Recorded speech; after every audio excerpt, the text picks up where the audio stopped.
Bonjour à tous, je m'appelle Olivier Renaud, je suis le responsable commercial de la zone Maghreb, où je suis en Algérie depuis 3 ans pour développer un peu toutes les solutions mécanisées pour la distribution pharmaceutique. Aujourd'hui, on va aborder un sujet, c'est la logistique. Et d'abord, qu'est-ce que la logistique? Bien souvent, on confond la logistique avec le transport. C'est pas que ça. La logistique, le transport fait partie de la logistique, mais c'est tout ce qui se passe dans l'entrepôt qui est important. C'est comment organiser la réception, l'expédition, les flux, le stockage. Donc aujourd'hui, on va aborder quelles sont les solutions qu'on peut apporter dans un entrepôt et comment améliorer la préparation de vos commandes. Je serai assisté à un moment donné dans la présentation par Amine Mesli, qui est le PDG d'IMPSA, et qui sera notre témoin sur cette présentation. Donc la société Savoie, ça fait 40 ans qu'elle est... non, ça va bouger. Ah, qu'est-ce qu'il fait? Voilà. Donc je disais, la société Savoie, ça fait 40 ans qu'elle est spécialisée dans la logistique de détail et le pilotage de systèmes informatisés. On est présent, on est basé à Dijon en France pour la localisation du siège social. On est 560 personnes. On a plusieurs métiers que je vais vous décrire maintenant.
Comme vous avez pu le remarquer, on a plusieurs métiers.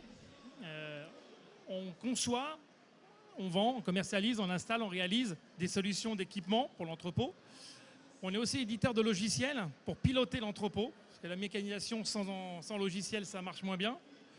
On distribue et on fabrique des solutions de rayonnage, mais on a aussi une particularité, c'est qu'on est des experts et on organise des audits dans les entreprises afin d'analyser ce qui va bien, ce qui va moins bien et d'apporter les solutions pour améliorer encore plus ce qui va bien et améliorer ce qui va un peu moins bien.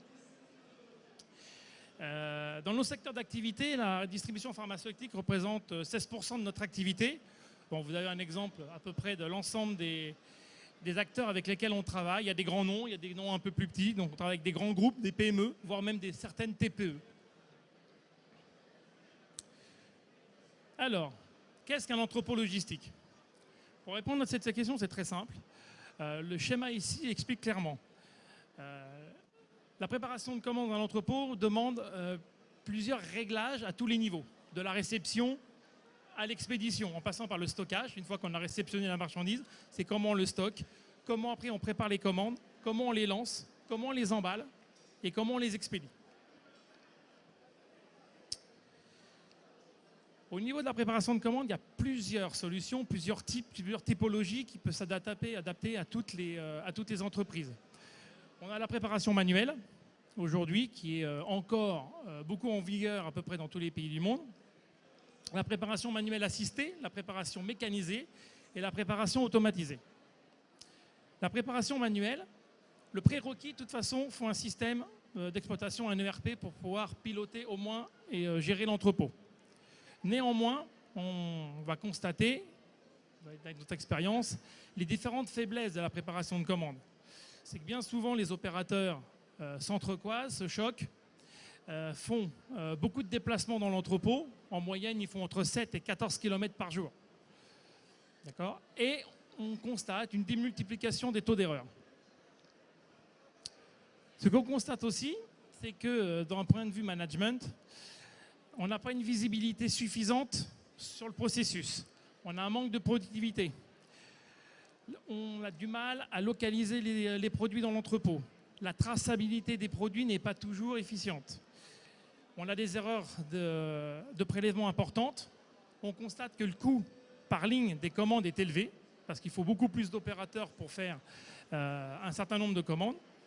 On a une gestion des retours qui est coûteuse, une démarque inconnue qui est importante, et au final, le pire, une satisfaction client qui est moyenne. L'impact sur l'entreprise, sur la direction, c'est un problème de management, mais dans l'organisation. C'est un problème de rentabilité. On perd un peu de sous ou on n'en gagne pas assez. On perd des parts de marché et on perd de la crédibilité auprès des clients, donc des pharmaciens. Après, on a la préparation manuelle assistée. Là, dans l'organisation, il n'y a pas d'organisation en intralogistique dans l'entrepôt sans pilotage. Donc on commence à introduire des logiciels de gestion d'entrepôt qu'on appelle WMS.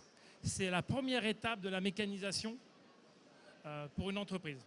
Avoir un logiciel qui permet d'organiser l'entrepôt et de fluidifier les flux. Au WMS s'associe un certain nombre d'outils, donc tout ce qui est système radiofréquence ou terminaux mobiles.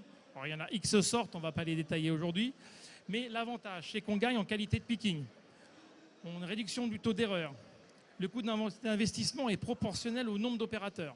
Il y a 2 opérateurs, il faut 2 terminaux. Bon, il y en a 10, il en faut 10. C'est très flexible pour suivre les variabilités d'activité. Suivi en temps réel des préparateurs et traçabilité produit.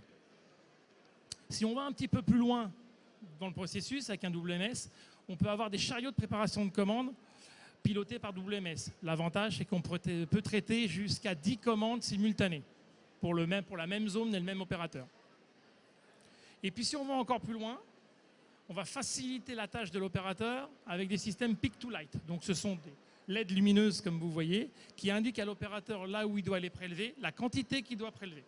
S'il y a une erreur, il modifie la quantité directement sur l'écran et l'information est remontée au WMS pour dire qu'il y a un manquant et ça génère une action complémentaire pour le superviseur de l'entrepôt. Après, il y a la préparation mécanisée. Plutôt que de vous faire un grand discours sur la préparation mécanisée qui pourrait prendre beaucoup de temps, on va passer ça sur une vidéo d'un de mes clients en France, qui est un distributeur pharmaceutique.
Bon, je vois qu'il y en a déjà qui ont les yeux qui brillent.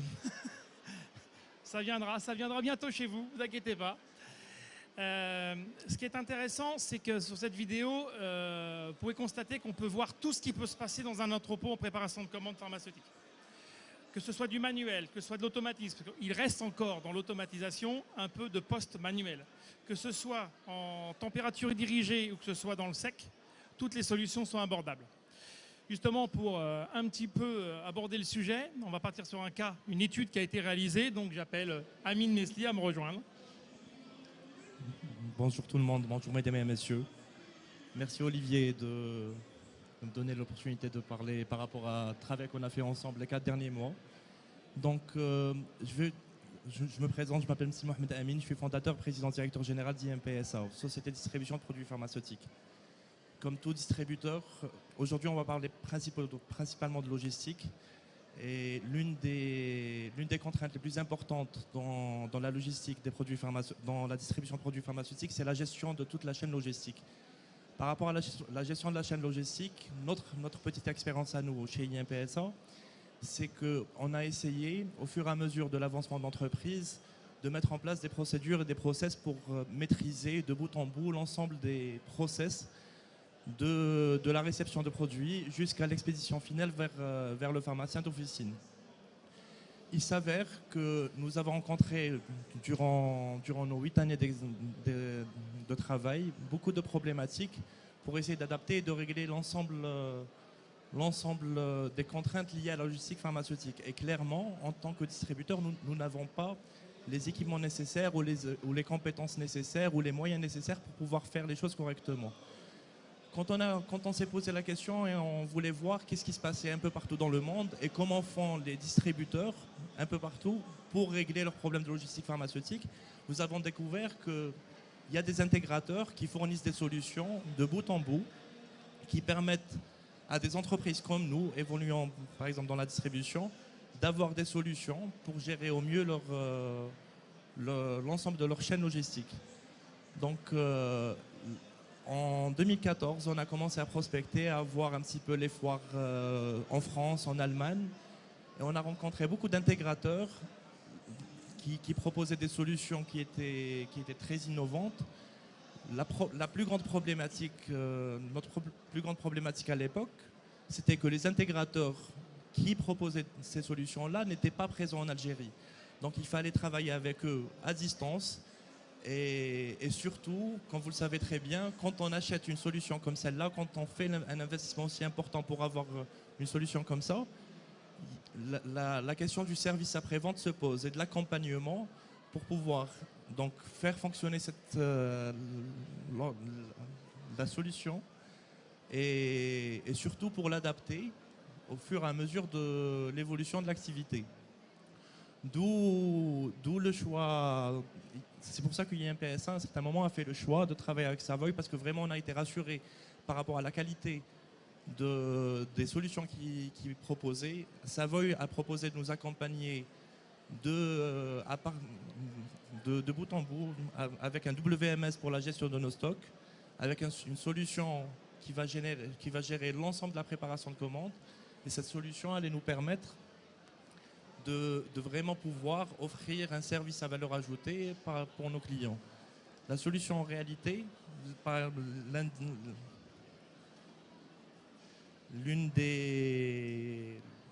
la solution, comme je vous ai dit, allait vraiment nous permettre d'augmenter la satisfaction de nos clients en leur offrant le bon produit au bon moment pour qu'ils puissent répondre aux besoins de leurs pharmaciens. Je te laisse.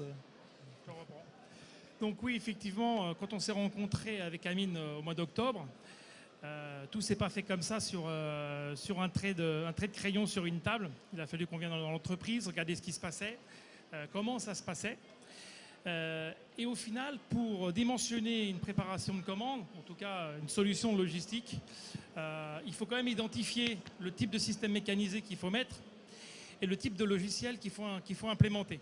Pour ça, il fallait que la société IMPSA mette en place les objectifs qu'il voulait atteindre, à plus ou moins long terme.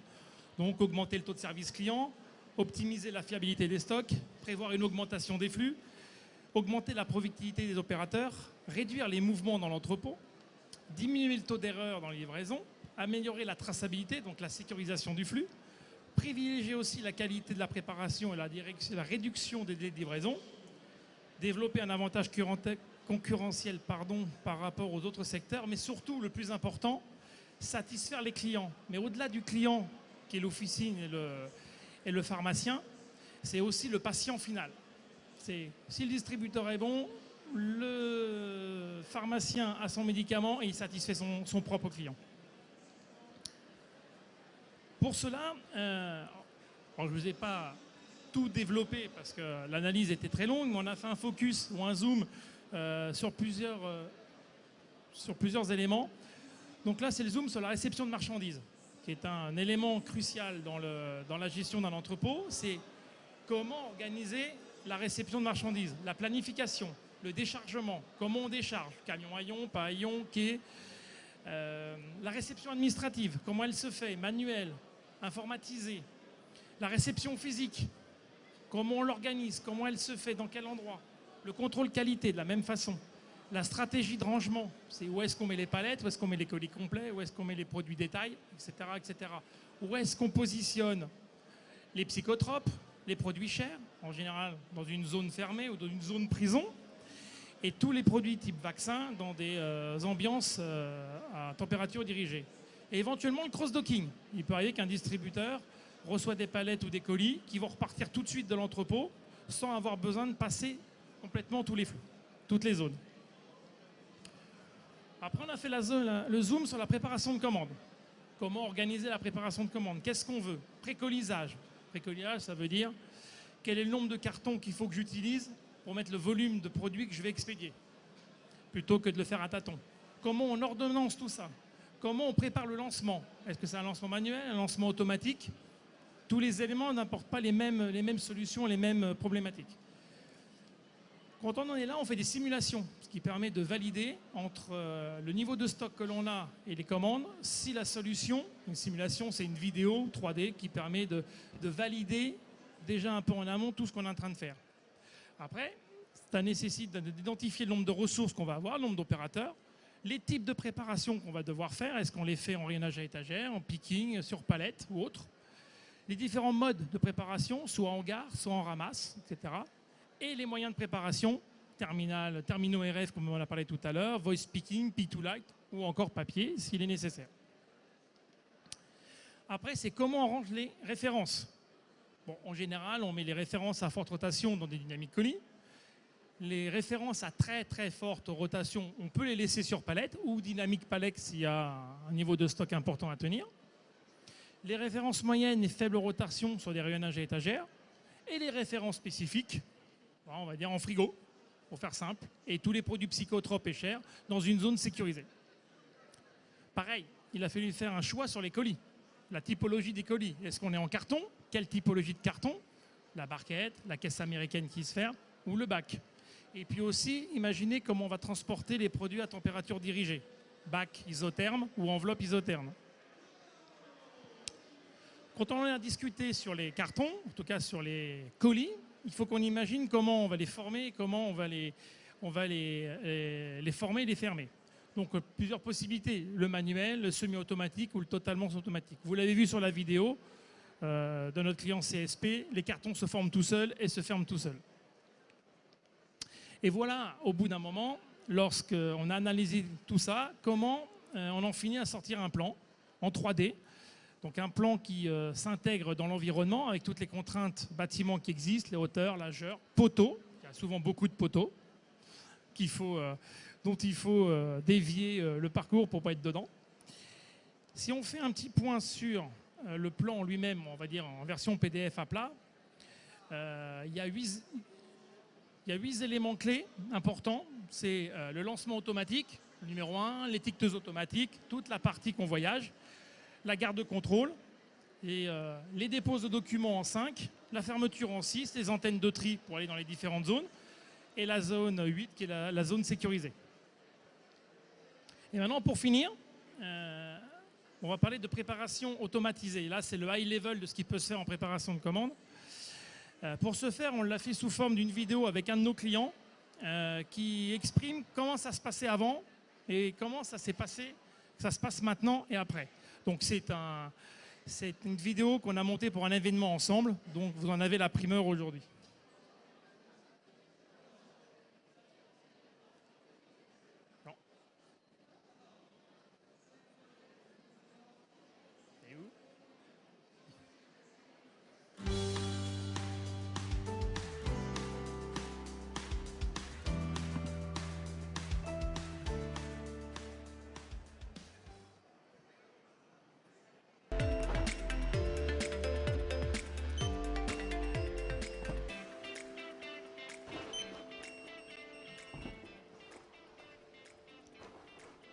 Le Viking, il est encore vide, Mélanie. T'as la référence 300-5006 à descendre?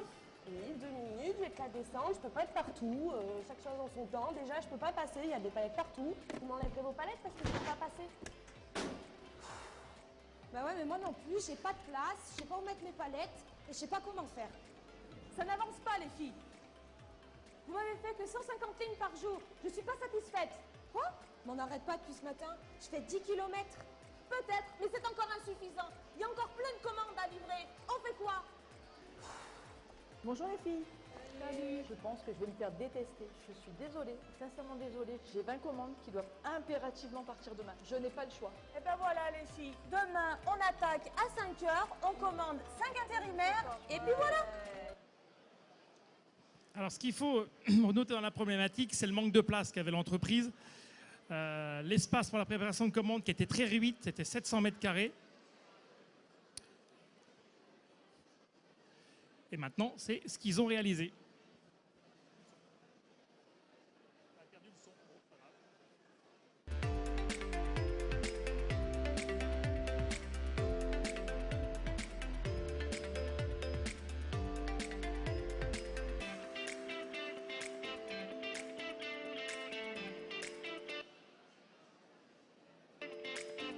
Bonjour Françoise. Bonjour. J'ai une cinquantaine, voire une soixantaine de commandes en départ demain. Je pense que maintenant, c'est plus un problème. Il faut 4 heures de travail à peu près, donc pas de souci. Demain, on attaque à 8 h. Ok, voire 9 heures peut-être.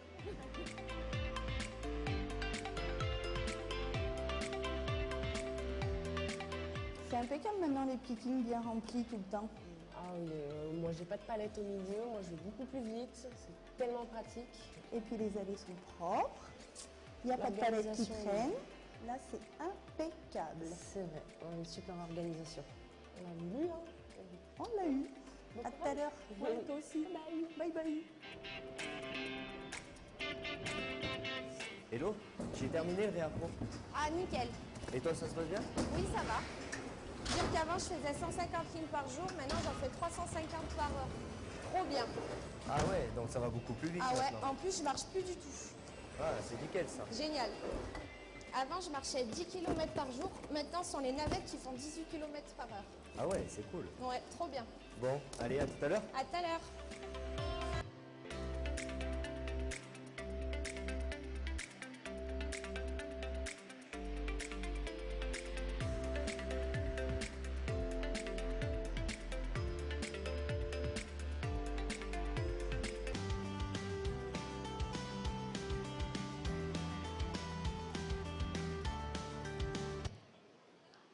Bon, ben voilà, c'est fini. C'est fini. Je vous remercie de votre attention et puis à bientôt. On est sur le stand J3 si vous voulez nous rejoindre et discuter un petit peu de préparation de commandes. On vous y attend.